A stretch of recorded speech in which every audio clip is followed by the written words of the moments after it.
What's going on, everybody? Thanks for checking out the Among the Ashes podcast. We're your hosts, Wes and Krys.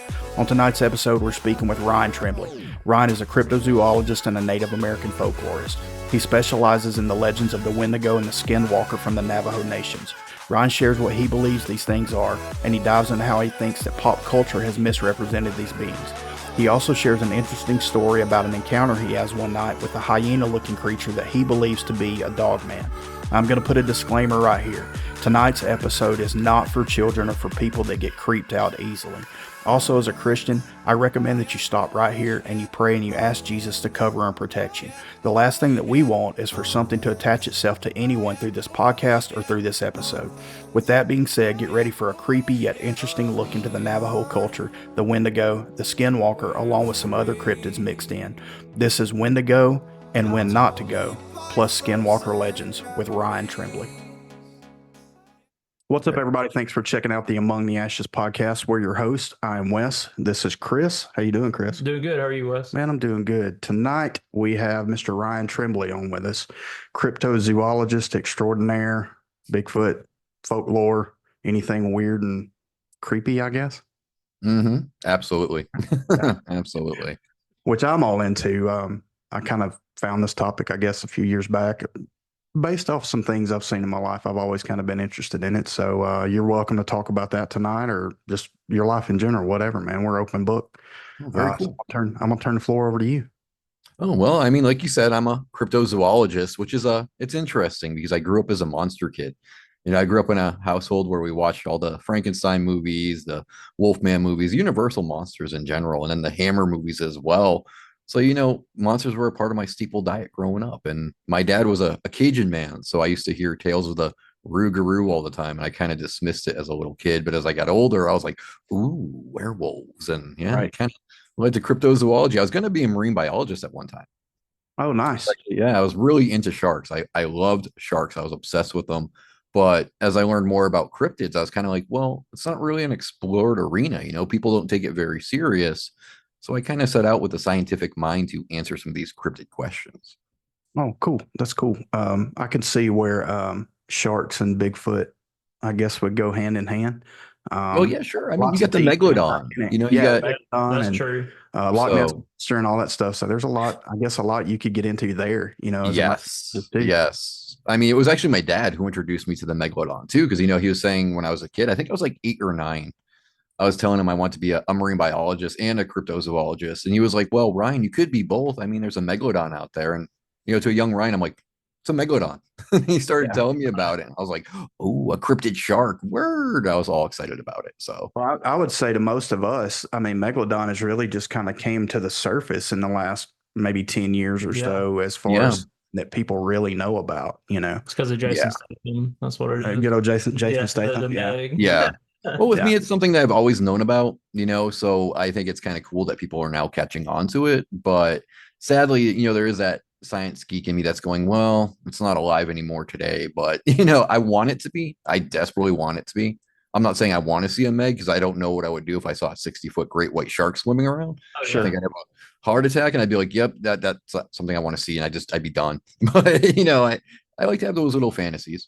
Well, I know there's several documentaries on I don't know if we can say the channels, but specific channels everyone out there is going to know of. And one of them I particularly watched, I can't speak tonight, was about I think it was maybe not a great white, maybe a killer whale that they had chipped, and he went down the Mariana Trench and, you know, goes down so far and all of a sudden it just disappears, and then they find the transmitter whatever later. And it's not saying that it couldn't have been attacked and eaten by something else, but it's pretty interesting to think, number one, that it went as far as it went. It shouldn't have been able to go as far down as it went before. That's true. That's very true.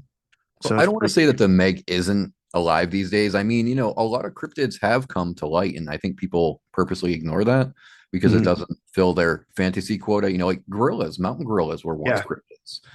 Okapi were once cryptids. And just recently, a couple of years ago, there was a colossal squid that was filmed live off the coast of Japan. And that was a cryptid too. So could there be a Meg out there? Maybe, you know, so there could be other cryptids out there as well. Absolutely. Yeah. And that's one thing that I always tell people to keep open mind about. You know, I always approach things spiritually, you know, me being Christian.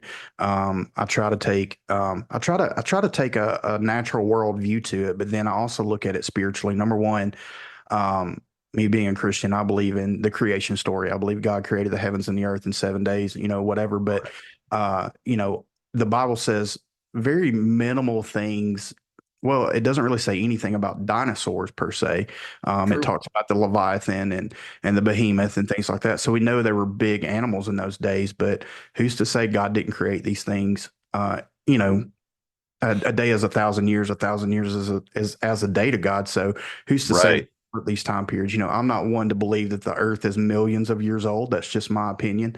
Um, according to the creation story. But at the same time, I'm open to the fact that maybe God, being a creator, did Hmm. create things before he created us. You know what I'm saying? I mean, Yeah. and he clearly did if you look at the creation story. So I'm not Yes. opposed to thinking that there were things, before us for sure. Yeah, Or that's before a mom and reasonable dad. view. Yeah. Yeah, I I mean, can get with that view. I mean, yeah, it's not like God left us a checklist, okay? And this is what I tell people all the time. He didn't leave us this big list of all the animals he's created, okay? sure. I think he kind of left that for us to explore because, humans have free will. He wants us to learn. So I think he kind of said, well, I'll create stuff, but I want you guys to find it? So you can't say, oh, well, he didn't create a Bigfoot. He didn't create this. He didn't create that. We don't know. He knows. We don't know, though. So, it's a little mystery that we're all left to solve here, and we haven't done it yet, but maybe someday. Well, my thing on that is I just wish we could all come together. You know what I mean? Like Yeah, so that's many, and I get it. There's so many varying opinions out there. Uh, hmm don't come to me and tell me that this is the way it is because you don't know. right. Yeah, You know, that's something that I was saying the other day on a show is that all these researchers, all these podcasters, all these enthusiasts, they got to park their pride and just admit we don't know. We don't have the facts yet. We have theories, we have conjecture, we have ideas, and we have beliefs. Doesn't mean that it's factual. right, So we can say, oh, Bigfoot's this. Well, maybe it is, but maybe it isn't. We don't know. We won't know until we're shaking hands with a Bigfoot. right. And I tell people all the time. If you take 100,000 Bigfoot sightings or Dogman sightings or whatever it may be this year, Mhm. you can take half of those and throw them out. It's somebody Yes. wanting likes, it's somebody wanting clicks, it's somebody wanting some sort of attention, their ego stroked, or somebody Yes. just saying, "Hey, let's see if anybody would believe this." Yes. Got 50,000 that are left, so you divide that in half, and 25,000 of those are probably just something misidentified. Low Right. light conditions. You saw a Right. big moose, or you saw a bear, something like that. But then you get down to the 25,000 people who actually legit saw something and Hmm. wants it. And I know when you have some sort of sighting like that or some sort of interaction, it's easy to get caught up in, well, absolutely, it was 100% flesh and blood, or Yes. absolutely, it was 100%, a spirit or whatever. Hmm. Um, but, nobody knows until you have one laying there that you can dissect, and Absolutely. nobody's going to realize that. Um, Exactly. I couldn't have said it better. Yeah, that's exactly true. That's 100% true. And I run into that a lot, especially in my field of studies, because I specialize in the Wendigo and the Yanagoshi, the Skinwalkers. mhm. So I don't know how many videos a day, and people are like, "Oh, I ran into a Wendigo," and then I look at it, and it's some kind of deer thing, and I'm like, "The Wendigo don't look like deer." Okay, so I don't know why you guys keep pushing this. Or with Skinwalkers, when they say, "Oh, I live in Washington, I ran into a Skinwalker," I have to be the one to tell them, "No, no, you didn't. This isn't what the Dene, the Navajo people say. You're purposely ignoring what the tribe that created this legend is talking about. You're ignoring their facts about it, and you're just painting it whatever way you want." So I have to teach them, no, that's not how it goes. All right. Well, since you opened the door wide open, then, Mhm. and I get why people do that, because most people like myself have the internet to go off of. You know what I mean? Yes. And naturally, we gravitate to what, whether we saw it or not, we gravitate to what we want to believe. Yes, absolutely. So if you don't mind, break down the distinct differences between, the Wendigo and what'd you call the other one? The Yinalushi, the Skinwalkers. There you go. I'm going to let you handle that name. We'll call it Skinwalker and we'll call it Wendigo. Okay. Break down the two for us real quick. Okay, so I got to preface this, and I got to tell you that, like, in order to learn about this stuff, I spoke to actual indigenous people. Like, I didn't go to YouTube, I didn't go to Google. I actually spoke to actual tribal members. So when I started to study the Wendigo and the Skinwalkers, for the Wendigo, I actually reached out to people in Canada and to the Algonquin, the Cree, and the Ojibwe. the Wendigo, whose name means the spirit who devours, it's a very, very serious thing. Okay. And it's not something that you run into every day. You're not going to walk out your back door and lo and behold, there's a Wendigo. There's certain things that have to happen for the Wendigo to come about. Somebody has to either break a cultural taboo. Cannibalism is the most popular one, but it could be somebody who's very greedy or very just shallow and their spirit is corrupt, or a shaman can curse this person for a wrongdoing and they'll get inhabited by the spirit. It's a form of possession. Okay. And through this possession, they'll start losing every shred of humanity and they'll start feasting upon the living. Okay. And so it's not something that everybody's going to run into, because if you run into a Wendigo, say like in Minnesota, is it just going to pass you by, walk across your backyard? No, no, that's not what the Wendigo does. The Wendigo is like the ultimate form of evil for these tribes. So if you see a Wendigo, it's because the Wendigo is coming after you. All right. So it's really, it's a very dangerous thing. So when all these people are going, oh, there's a Wendigo in my backyard, I have to tell them, no, that's just not true. Now for the skinwalkers, okay, it's very hard to come across any true information about them. Like you got to really dig deep. And what I did is I figured, you know what, all these YouTubers and all these podcasters are saying the false stuff.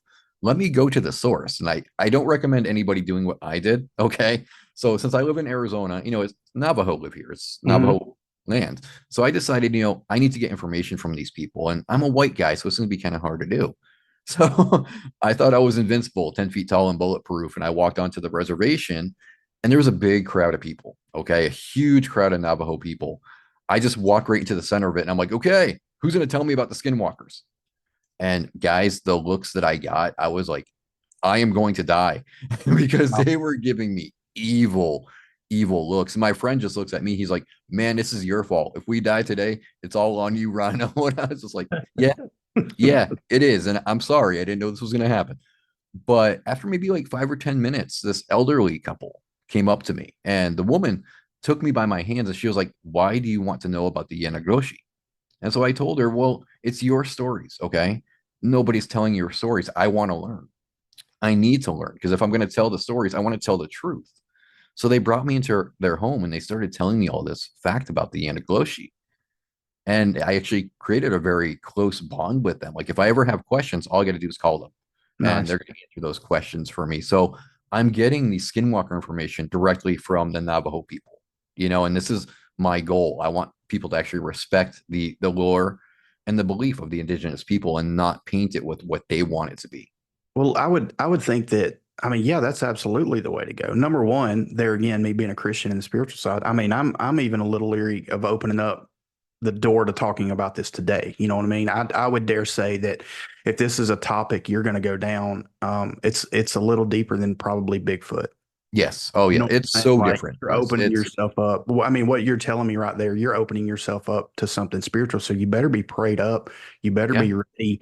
Number one, obviously you need to be ready if you're going to approach these native people and speak to them. But yes, you need to be prepared for whatever spiritual implications come by maybe possibly just talking about these topics. Yeah, and there's a lot of them. There's an awful lot of spiritual implications, and people think you can just like make jokes of them. And no, you really can't. When I go out on my skinwalker investigations, I'll get a blessing from one of my friends, William Nighthawk, or I'll get blessings from my Navajo friends. That way I'm protected spiritually because these things can mess with you on a spiritual level. Sure. And that's something that I think people really need to take into consideration. They're not the jokes, they're not the laughing stock of the cryptid world. In fact, they're not even cryptids. They're more supernatural. And I think when people tamper with the supernatural and they don't know what they're doing, that's when the bad things happen. Well, I think most people don't. I tell people all the time, we are natural beings living in a supernatural world. Yes, that's what I was saying the other day. It's not a natural world and supernatural things happen in it, Right. So, when you approach things like this and as well as I do, there's a lot of controversy, I guess, amongst a lot of YouTubers. And you wonder why the strife happens. You're opening yourself up to a lot of spiritual things. I think about ghost hunters and people like that. It's like, I don't personally believe in ghosts, but I do believe in demons. I do believe in spiritual things. I don't get your grandmother coming to visit you. You know what I mean? But I think when you go looking for trouble, you're going to find it. Absolutely. Yes. And those things can follow you home. They can, interact in your dreams. They can interact in your everyday life, create strife in your home, wherever. So take the topic and it just be something that um, I'm doing this because I enjoy it. No, Right. it's not. It's not one of those things. It's not a. I don't want to say it's not a hobby. I guess it can be a hobby, but it needs to be something that you take seriously. I mean, regardless, Yes. even if it's aliens or Bigfoot Yeah. or If monster, you're gonna whatever. do it, set out to do it so you learn, so that you learn what to do and what not to do. Right. Take it as a life's lesson of sorts, I guess you could say, because I mean, I've had my experiences. Even as well protected as I am when I go out there, I had a really terrifying experience. I went to go to a patch of land that was pretty far away from here. And, I let people know that I was going out for investigations, but I didn't let them know where I was going. Okay. I had my cell phone and everything for protection, but as I'm out there, dusk is hitting, the sun's starting to fall, and I just get this really strange feeling like I'm suddenly scared to be there.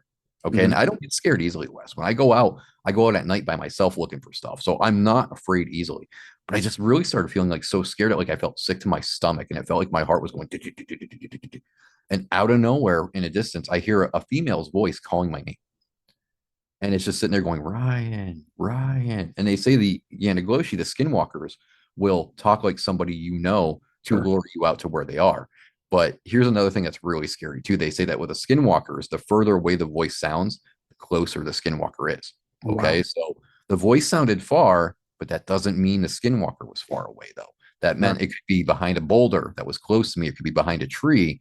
So, I collected my wits and I'm like, you know what? That's enough for me today. I'm out of here. And I went home, man. That was it. I was done. I'm like, I don't know what's going on here. I don't know if somebody's messing with me, but I'm not risking it. So, yeah, I went home, man. I went home and I called my Navajo friends and I'm like, hey, I heard voices out there while I was doing this and they started doing blessings for me.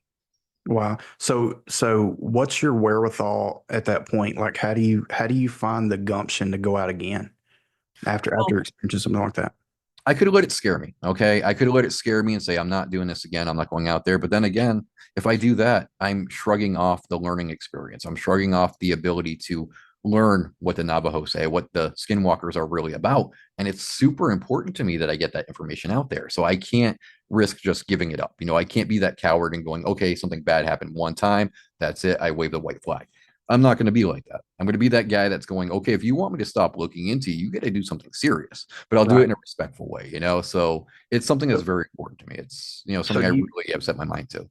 do you think that fear is something that they operate off of? Absolutely. Absolutely. I think any negative entity, be it Wendigo, Skinwalker, even a dog, man, I think if you're too afraid of it, they know it and they're going to use that to their advantage. Yeah, I agree. I think that I mean, just like with animals, I mean, I remember as a kid, I'm walking down the road one day and these dogs came up and Mhm. they're just barking, barking, barking, and I had always been taught not to run. You know what I mean? Yes.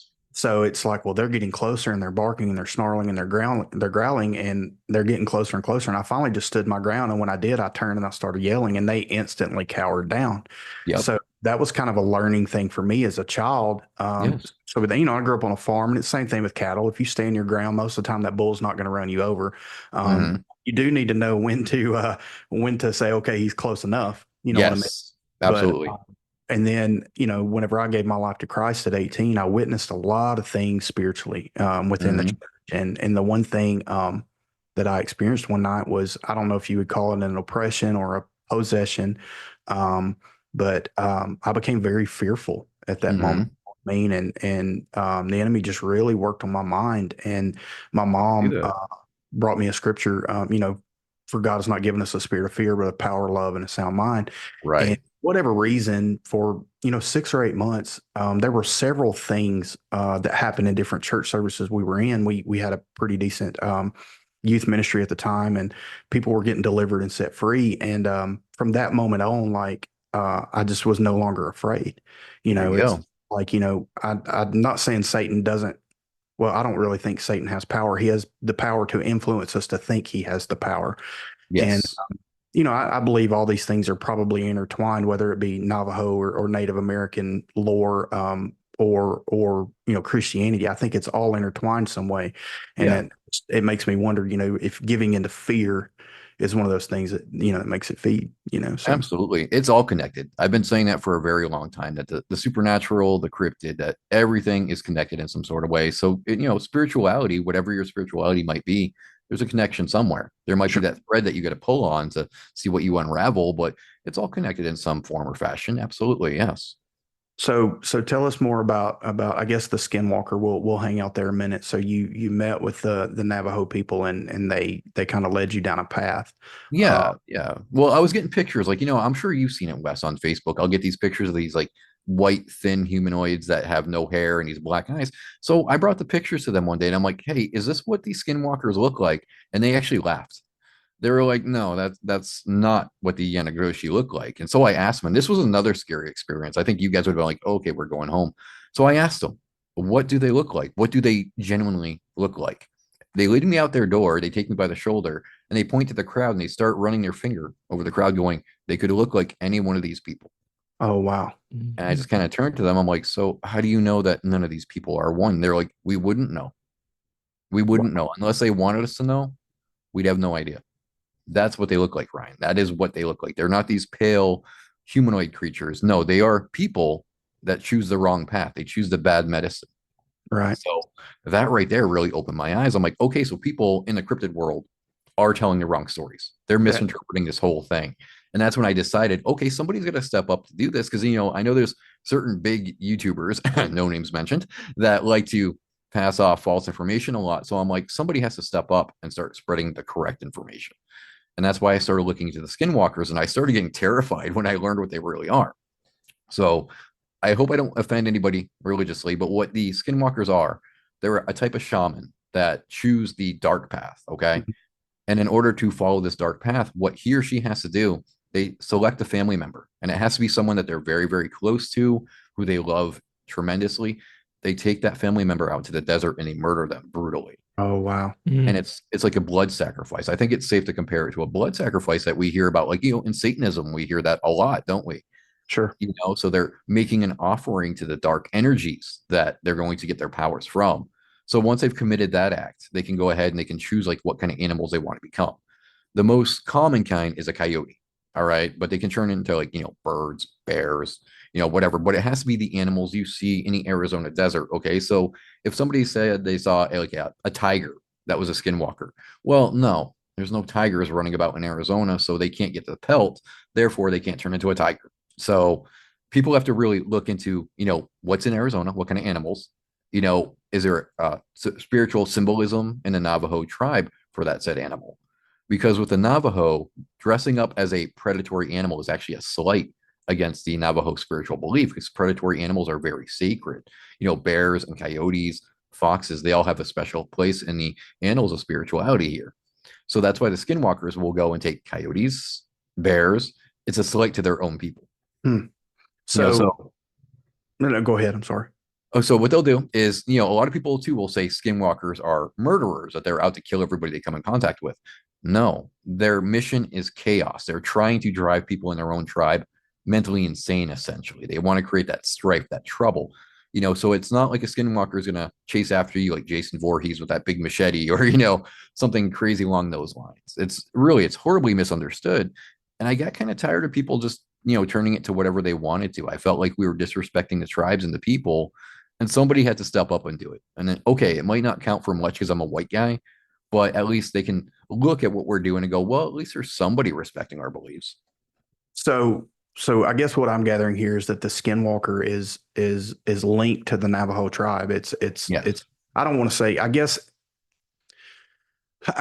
me being a white person, if I chose to study it, learn it, and put into practice, maybe I could become a skinwalker, I guess, so to say, but it all ties back to the Navajo Nation. Right. And actually, I'm glad you mentioned that, Wes, because I did ask them, can a white man or any other race become a Yanagroshi? And they said no, because the medicine that they practice, good medicine, it's within their bloodline. It's something that they believe is exclusive just to them. So you or I, we couldn't become one because we're not of the right lineage. Right. So it's funny. It's funny that you talk about that and you say that that it's linked to chaos. So back in 2020 when the dreaded virus hit. Oof. I began to pray and seek God and just say, Lord, because toilet paper was non-existent. You know what I'm saying? Yeah, we almost got wiped out. Right. You know what I mean? How we're gonna wipe our rear ends. But I began to pray and I'm driving home one day and this may make me sound like a loon, but I don't really care. I believe I guess it's no crazier than the topic we're talking about right now. But it's Exactly, funny, yes. these things are easier to believe in than Jesus Christ at times. But and let me preface, we're not necessarily a Christian podcast. We're Christians doing a podcast. You know what I mean? Yes. And it's not that I'm open to I'm not saying that I agree with different religions. I guess let me put that out there, but I am open to learning. Right. I see the symbolisms in it. You know what I mean? Mhm.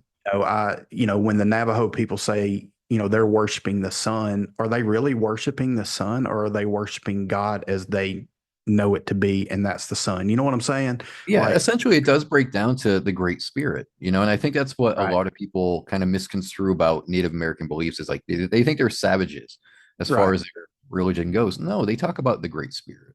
They right. talk about the Heavenly Father that created the earth and created the people and created the animals. They pray to him too, so Sure. they're talking essentially about the same God that you're talking about. Right, and that's one thing I've learned. My cousin is actually a worship leader, and they went to I think it was South Dakota. I can't remember the tribe that they went to, but they actually got invited to native lands, and they went up there and they ministered and they worshiped. And he talked about seeing these dogs. He said, "Wes, these dogs just came out of nowhere, like Wow. so many dogs." And he said, we would try to call to them, and they wouldn't respond. He said, but when I looked in their eyes, they were just hollow, just black. And I Whoa. said, no, Luke, there could be something to that. You know what I mean? And we talked a little bit about skinwalkers for lack of a better term. But I said, Mhm. who's to say that something didn't transition? You know what I mean? And there again, and I have a remind me, Krys and Ron, I have a question pertaining to this in a minute. But Okay. I'm saying, who's to say that wasn't some sort of witch doctor or shaman or whatever? You know what I mean? Because you are Right. there. In my opinion, Jesus Christ is the only way to heaven, and you're there ministering. Who's to say that the enemy, whether it be Satan or through black magic or whatever's Right. not, who's to say that's not what that was? Right. But back to my story. I began to pray about the situation back in 2020, and I feel like the Lord spoke to me, and He said, Wesley, this is not the end. Mm. This is just the beginning. This is Oh a boy. taste of what the end will be. And I'm driving home, and I remember leaving work, and I remember pulling into my driveway. I remember nothing about the drive home. And I feel like the Lord showed me a vision, and I'm sitting up on a mountaintop, and the Lord is standing there, like there's Jesus is there and God is there. I can't see either one of them. The light is just so bright, but I see people lined up along this mountain ridge, and they're human beings and they're praying. Mhm. And down in the valley, there's a great war going on, and it was angels, archangels fighting, but there was every cryptid I had ever heard of. Wow. Your werewolves, your dogman, your Sasquatch, your aliens, your whatever that stands Mhm. on two legs, and they're fighting this battle. And along with demonic forces, I equated all demonic forces, but they're fighting this battle, and the angels are taking over. And as the angels take over, um, the people that are praying get excited, and they look to God and they look to Christ, and instantly the angels begin to lose. And Jesus spoke, and I can't remember the scripture right now, but it's, if my people who are called by my name will humble themselves and pray, I will hear their cry, and in turn I will heal their land. And Right. he said that, and he said, now pray. And when they begin to pray again, the angels began to win. So at that point, we I'm pulling into the driveway, and the Lord began to speak to me, and he said, there's three spirits that have been battling since about the 40s or 50s. The first one is a spirit of pharmakia or pharmaceuticals.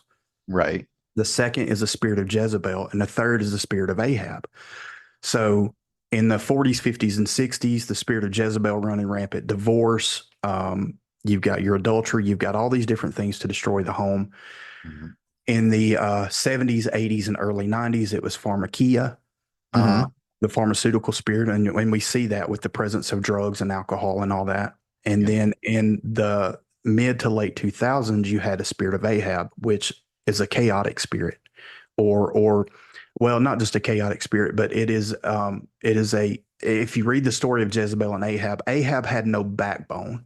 He had allowed Jezebel, his wife, to rule his kingdom in his, and we've seen that a lot in today. The quintessential white Christian male has no power in America anymore, and I'll probably get in trouble for saying that. But men nowadays with the feminist movement, and I'm all about some women. Don't get me wrong. Like, I love my wife and I put her on a pedestal, but there's an order to things, and I feel like the Lord said, now these three spirits that have been loosed to work individually are now combining into one super spirit for the end times, and it's complete and utter chaos. We don't know what is real anymore. True. The advent of social media has just, we don't know what's real. How many blob squatches do you see? What I mean? Or the AI. AI. Yeah, I heard a song this morning that Randy Travis just released, and it sounds just like him, but it's complete AI. And the man had a stroke several years ago. They said he had a little bit of Amazing Grace and a little bit of I can't remember one of My Love Is Deeper Than the Hollow. I can't remember them, but anyway, y'all know Randy Travis. But this song sounded just like him, so we don't know what is real anymore. And it makes me wonder. I believe the veil is thinning, and if that's not why we're seeing so many of these cryptids or these different things, and you saying that spirit is a spirit of chaos, really just kind of plays right into what I feel like the Holy Spirit dropped in my spirit back in 2020.